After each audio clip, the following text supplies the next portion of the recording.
বিস্তারিত জানতে ইসলামাবাদ থেকে সরাসরি যুক্ত আছেন আইআরএস সভাপতি রাষ্ট্রদূত জহর সেলিম। স্যার, যোগদানের জন্য ধন্যবাদ এবং এশিয়া ওয়ানের স্বাগতম। স্যার, তুলনামূলক বিশ্লেষণ অনুযায়ী ফিল্ড মার্শাল আজিম জাইয়ের গত মাসের তেহরান সফর এবং চলমান সফরের মধ্যে কি পরিবর্তন এসেছে? এটা খুব স্পষ্ট যে আপনি জানেন ইরান ও যুক্তরাষ্ট্রের দৃষ্টিভঙ্গির মধ্যে ব্যাপক পার্থক্য ছিল এবং মনে হচ্ছিল তাদের মধ্যে কোনো মিলনস্থল নেই। শুধুমাত্র পাকিস্তানি তার অসাধারণ কূটনীতির মাধ্যমে এটা সম্ভব করার চেষ্টা করছে, যা অনেকেই অসম্ভব মনে করেন। সংলাপের মাধ্যমে সমাধানের পথ খোঁজা, আরেক দফা যুদ্ধের পরিবর্তে আরেক দফা যুদ্ধ শুধু ইরানের জন্যই নয়, শুধু পুরো অঞ্চলের জন্যই নয়, বরং যুক্তরাষ্ট্রের জন্যেও কিছু অশুভ পরিণতি বয়ে আনবে এবং আসলে পুরো বিশ্বের জন্যই তা ধ্বংসাত্মক হবে। এ কারণেই পাকিস্তান এতটা চেষ্টা করছে। পাকিস্তান এই কূটনীতিতে এত বেশি বিনিয়োগ করেছে। সর্বোচ্চ পর্যায়ের স্বরাষ্ট্রমন্ত্রী নিজেই গত এক সপ্তাহেরও বেশি সময় ধরে ইরানে অবস্থান করছেন। তিনি শুধু একদিনের জন্য কিছু পরামর্শের উদ্দেশ্যে দেশে ফিরেছিলেন, তারপর আবার ফিরে গেছেন এবং এখন ফিল্ড মার্শাল নিজেই সেখানে আছেন এবং আমরা জানি তিনি সেখানে অনেক সম্মান পান এবং যুক্তরাষ্ট্রের কাছেও তার অনেক বিশ্বাসযোগ্যতা রয়েছে। তাই আমরা মনে করি এই আলোচনাগুলোর জন্য এটি একটি অত্যন্ত গুরুত্বপূর্ণ মুহূর্ত, কারণ এখন সময়টাই সবচেয়ে বড় বিষয়। প্রেসিডেন্ট ট্রাম্প অত্যন্ত পরিষ্কার এবং জোরালোভাবে বলা যায় তার সহনশীলতার একেবারে শেষ সীমানায় পৌঁছে গেছেন এবং এটি এখন বেশ স্পষ্ট যে ইরানি পক্ষ থেকেও এমন ইঙ্গিত পাওয়া গেছে যে পাকিস্তানের মধ্যস্থতা ছাড়া বড় কোনো বিশেষ ছাড় দেওয়ার কোনো জোরালো সম্ভাবনা দেখা যাচ্ছিল না এবং সেটি এমন কিছু পরিণতির দিকে নিয়ে যেতে পারত যা কেউই চায় না। তাই আমি মনে করি এই মুহূর্তে তেহরানে যা ঘটছে, এই বৈঠকগুলো, এই পরামর্শগুলো, এগুলো অত্যন্ত গুরুত্বপূর্ণ এবং এদের ফলাফলও অনেক গভীর। এবং আসুন আমরা আশা করি অন্ততপক্ষে এগুলো থেকে কোনো ধরনের কাঠামোগত বোঝাপড়া তৈরি হবে, যা গুরুত্বপূর্ণ বিষয়গুলো নিয়ে আরো বিস্তারিত সংলাপের পথ খুলে দিতে পারে। আমরা জানি, আপনি জানেন, এখানে ২ বা ৩টে বিষয় আছে যেগুলো আসলেই সমাধান করা দরকার, এমনকি কোনো কাঠামোগত বোঝাপড়ার আগে। এবং সেই বিষয়গুলো কি? নিউক্লিয়ার বিষয়টি, এই পারমাণবিক বিষয়ে এখানে ২টি গুরুত্বপূর্ণ দিক রয়েছে। একটি হলো স্থগিতাদেশ, অর্থাৎ শূন্য সমৃদ্ধিকরণের স্থগিতাদেশটি ২ বছরের জন্য হবে নাকি ২০ বছরের জন্য হবে, সেটাই প্রশ্ন। ইঙ্গিতগুলো হচ্ছে সম্ভবত মাঝামাঝি কোথাও দুই পক্ষ হয়তো কোনো একটা বোঝাপড়ায় পৌঁছাতে পারে। আরেকটি দিক হলো ৪৪০ কিলোগ্রাম সমৃদ্ধ ইউরেনিয়ামের ব্যাপারটি, যা সম্ভবত ৬০% পর্যন্ত সমৃদ্ধ করা হয়েছে এবং আমরা জানি যে এটি ওইসব স্থানে মাটির নিচে পড়ে আছে যেগুলো সম্ভবত আমেরিকান বোমা হামলায় ধ্বংস হয়েছিল। কিন্তু যেহেতু ভূগর্ভস্থ স্থাপনাগুলো অক্ষত থাকে, তাই ওই ইউরেনিয়াম গ্যাস আকারে সিলিন্ডারে, স্টিলের সিলিন্ডারে সংরক্ষিত আছে এবং সেটি আবার উদ্ধার করা সম্ভব। এখন মূল প্রশ্ন হলো, ওই ৬০% সমৃদ্ধ ইউরেনিয়াম ইরানের বাইরে কোনো দেশে, সেটা আমেরিকা হোক বা তৃতীয় কোনো দেশ হোক, হস্তান্তর করা হবে কিনা, নাকি সেটি ইরানের ভেতরেই কম সমৃদ্ধ করা হবে। আমার কাছে বর্তমানে মনে হচ্ছে ইরান খুবই জোরালোভাবে আকাঙ্ক্ষা প্রকাশ করছে যেন দ্বিতীয় পথটি গ্রহণ করা হয়, আর যুক্তরাষ্ট্রের পক্ষ থেকে চাওয়া হচ্ছে যেন প্রথমটিই কার্যকর হোক। এবং এটিও নিশ্চিত যে যদি দুই পক্ষের মধ্যে এই বিষয়ে কোনো ঐক্যমত বা সমঝোতা প্রতিষ্ঠিত হয় যে এই ৪৪০ কিলোগ্রাম ইউরেনিয়াম হয় কম সমৃদ্ধ করা হবে অথবা অন্য কোথাও হস্তান্তর করে দেওয়া হবে। আরেকটি বিষয় হলো হরমুজ প্রণালীতে কি হচ্ছে সেটি। আমেরিকা চায় আগের অবস্থা ফিরে আসুক, অর্থাৎ এই যুদ্ধের আগে যে অবস্থা ছিল সেটাই ফিরে আসুক। ইরান চায় কিছুটা নিয়ন্ত্রক ক্ষমতা, অন্ততপক্ষে রুট নির্ধারণের ক্ষেত্রে কিছু নিয়ন্ত্রণ থাকুক এবং স্যার, কোনো ইঙ্গিত আছে কি যে এই উচ্চ পর্যায়ের বৈঠকগুলো ইরান ও যুক্তরাষ্ট্রের মধ্যে আলোচনার মূল জটিল বিষয়গুলোতে মতপার্থক্য কমাতে সাহায্য করেছে? আসলে আপনি দেখবেন যে ইতিমধ্যেই পাকিস্তানের এই কূটনীতি, পাকিস্তানের মধ্যস্থতা, যা একসময় শুধু সহায়তা হিসেবে শুরু হয়েছিল, পরে তা মধ্যস্থতায় রূপ নেয়। আর এখন এটাকে হয়তো মধ্যস্থতা প্লাস বলা যেতে পারে। ইতিমধ্যেই সব পক্ষের অবস্থান অনেকটা কাছাকাছি নিয়ে এসেছে। আপনি সহজেই মনে করতে পারবেন যে এক পক্ষ থেকে 14 বা মূলত 15টি দাবি উত্থাপন করা হয়েছিল, আর অন্য পক্ষ থেকে পেশ করা হয়েছিল 10টি দাবি, এবং অনেকগুলো বিষয়ই তাদের মধ্যে ব্যাপক মতপার্থক্য বিদ্যমান ছিল। কিন্তু এখন আমরা এমন এক পর্যায়ে পৌঁছেছি যেখানে মাত্র 2-3টি মূল বিষয় বাকি আছে সমাধানের জন্য, যাতে অন্তত একটি কাঠামোগত সমঝোতায় পৌঁছানো যায়। সেই কারণে আমি বলতে চাই যে আমরা অনেকখানি পথ এগিয়ে গেছি, তবে এখনো আমাদের কাজ সম্পূর্ণরূপে শেষ হয়ে যায়নি। এখনো কিছু গুরুত্বপূর্ণ বিষয় রয়েছে যেগুলো সমাধান করা বাকি।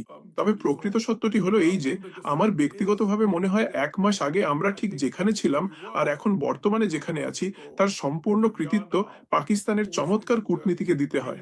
এবং এই সময়ের মধ্যে ইতিমধ্যেই অনেকখানি ইতিবাচক অগ্রগতি সাধিত হয়েছে। তাই পাকিস্তান মনে হচ্ছে কূটনৈতিক ও সামরিক দুই চ্যানেলই একসাথে ব্যবহার করছে তেহরানের সঙ্গে যোগাযোগে। এই বহুমাত্রিক পদ্ধতি দুই পক্ষের মধ্যে আস্থা গড়ে তুলতে কতটা কার্যকর হতে পারে? আমার ব্যক্তিগতভাবে মনে হয় যে এই বহুমাত্রিক পদ্ধতি, আর দেখুন, পাকিস্তানের কূটনীতি, এটা ডেপুটি প্রধানমন্ত্রী, প্রধানমন্ত্রী, ফিল্ড মার্শাল বা স্বরাষ্ট্রমন্ত্রী যেই পরিচালনা করার চেষ্টা করুন না কেন, সবই আসলে একই সূত্রে গাঁথা একটি বিষয়। এখানে কোনো পার্থক্য নেই। কারণ জানেন তো, পাকিস্তানের প্রতিনিধিত্ব করে কে? এটা পাকিস্তান। পাকিস্তানের সেই বিশ্বাসযোগ্যতা আছে। পাকিস্তানের উম, ইরান ও ওয়াশিংটনের সঙ্গে সেই আস্থা আছে। আর তারপর অবশ্যই কূটনীতিতে আমরা জানি কিছু কিছু ক্ষেত্রে ব্যক্তিত্ব গুরুত্বপূর্ণ ভূমিকা রাখে। আর সেখানেই জানেন তো সম্পর্ক গড়ে ওঠে। অথবা আপনি যেই বিশ্বাসযোগ্যতা বা নির্দিষ্ট বোঝাপড়া নিয়ে আসেন, সেটার গুরুত্ব দেখা যায়। তাই তাই পাকিস্তান এক ধরনের, জানেন তো, আমরা আমরা আমাদের সব সম্পদ ব্যবহার করছি। আমরা এই কূটনীতিতে আমাদের সব সম্পদ বিনিয়োগ করছি।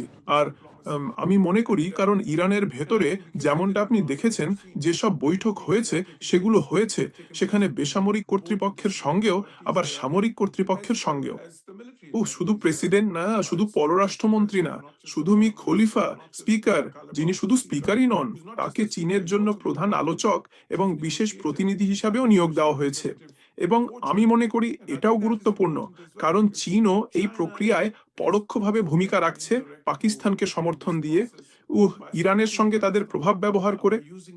উম, অন্যদিকে আপনি জানেন, তারা তারা আইআরজিসির কমান্ডার ইন চিফের সঙ্গেও আলোচনা করেছে, মিস্টার জেনারেল আহমদ বাহিদির সঙ্গে। তাই তাই তাই একভাবে বলতে গেলে, আপনি জানেন, কূটনীতিতে সব ধরনের দিক, বলতে গেলে বিভিন্ন স্তম্ভ কভার করতে হয়। এবং আমি মনে করি এই এই বহুমাত্রিক এক ধরনের, আপনি জানেন, পাকিস্তানের পক্ষ থেকে প্রতিনিধিত্ব, যেমনটা আপনি বলেছেন, আমি মনে করি এটা কার্যকর হয়েছে।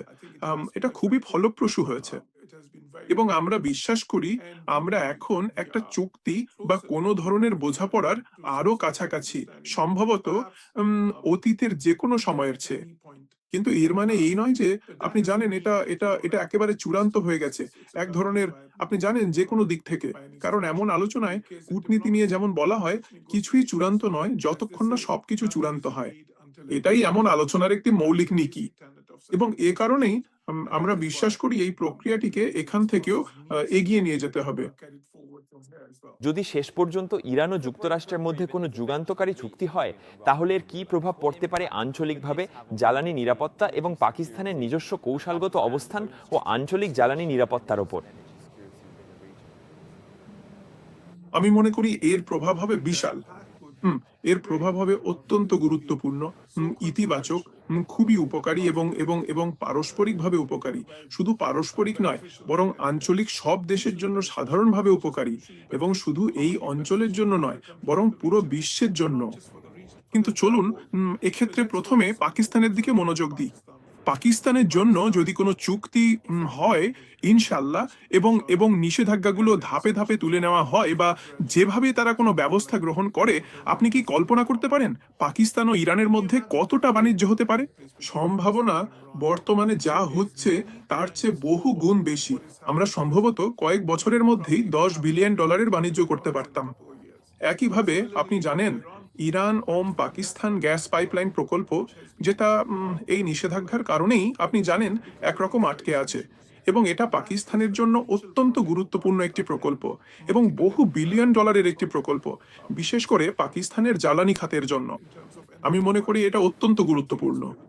উহ একইভাবে আপনি জানেন এই অঞ্চলের শান্তি ও নিরাপত্তার দিক থেকেও, এবং অবশ্যই আপনি জানেন ইরান ও উপসাগরীয় দেশগুলোর মধ্যে সম্পর্কের দিক থেকেও, যেগুলো সম্ভবত এই মুহূর্তে কিছু কিছু দিক থেকে একেবারে তলানিতে নেমে গেছে। আপনি জানেন তারা তারা তারা কার্যত যুদ্ধরত পক্ষ। উফ, এসবের বিশাল প্রভাব রয়েছে এই অঞ্চলের ওপর। আপনি জানেন যা অনুপ্রাণিত করতে পারে, এক ধরনের, আপনি জানেন, অনেক দেশের মধ্যে খুব উচ্চ মাত্রার প্রবৃদ্ধি, শুধু এই অঞ্চলে নয়, আশেপাশের অঞ্চলগুলোতেও। উপসাগরীয় অঞ্চলের চারপাশে, আমি বলবো মধ্য এশিয়া, আমি বলবো দক্ষিণ এশিয়া, আমি বলবো পূর্ব এশিয়া, পুরো এশিয়ার জন্য।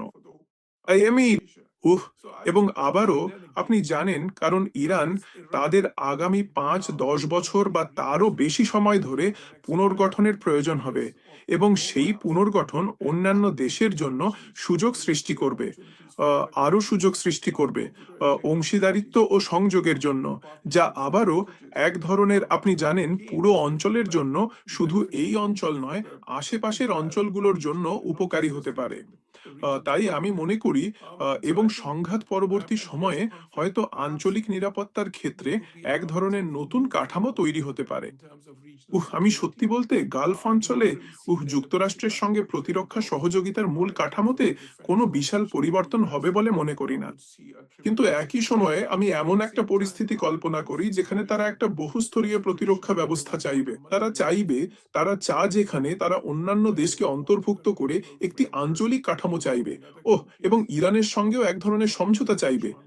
এবং আমরা আর কোন কোন দেশের কথা বলছি? পাকিস্তান, যাদের ইতিমধ্যে একটি এসএমডিএ রয়েছে, এবং সৌদি আরব ও জিসিসির অন্যান্য দেশেরও এতে যোগ দেওয়ার প্রবল ইচ্ছা রয়েছে। এবং তারপর আছে তুর্কি। এছাড়াও মিশরের মতো আরো কিছু দেশ থাকতে পারে। ওহ এবং তারপর চীন খুবই আগ্রহী। এই অঞ্চলের শান্তি ও নিরাপত্তা বৃদ্ধির ক্ষেত্রে এক ধরনের, আপনি জানেন, একক ভূমিকা পালন করতে চায়। আর পাকিস্তান, চীন, আপনি জানেন আমাদের যে কৌশলগত সহযোগিতামূলক অংশীদারিত্ব রয়েছে, আমার মনে হয় এটা খুবই কার্যকরী হতে পারে।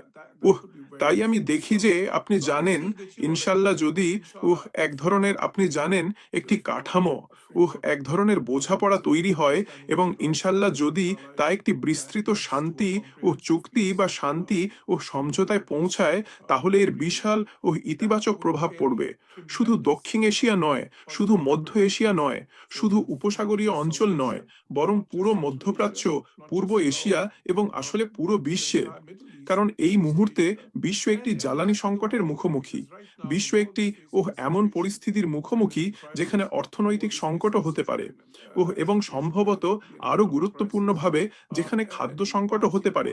কারণ বিশ্বের 1/3 সার যা উপসাগরীয় অঞ্চল থেকে আসে, সেটাও এক ধরনের বাধাগ্রস্ত হয়েছে।